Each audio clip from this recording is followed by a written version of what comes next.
Organization is changing lives for people living with PTSD by pairing them with service dogs. I talked with a few veterans today who say they don't know where they'd be without Paws-ability. Leave it. Yes, good girl. There you go. It may look like your average training. Come on, Daisy. Let's go. But Daisy will soon be a working dog. Not every dog is a good candidate to be a service dog. She's gone through 6 weeks of basic obedience training and some further intense training and will soon be ready to serve.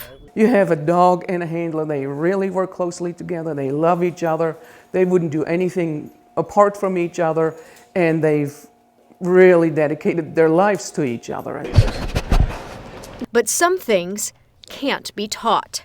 John Wells is the founder of Paws-ability and has had his service dog, Johnny Cash, for 8 years.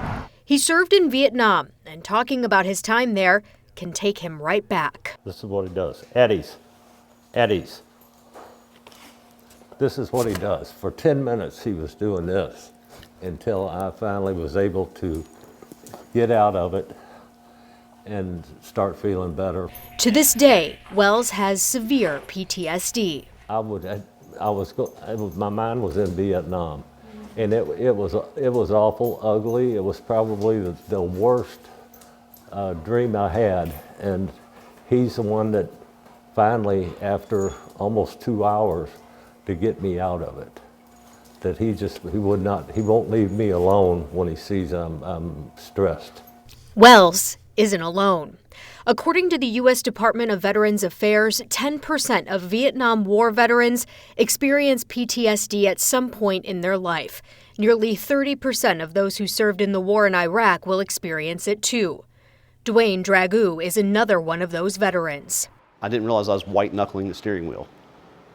And no, not upset about anything that I knew of, not any road rage or and she starts whining. Well, I look back at her, she distracts me, so I stop white-knuckling the steering wheel.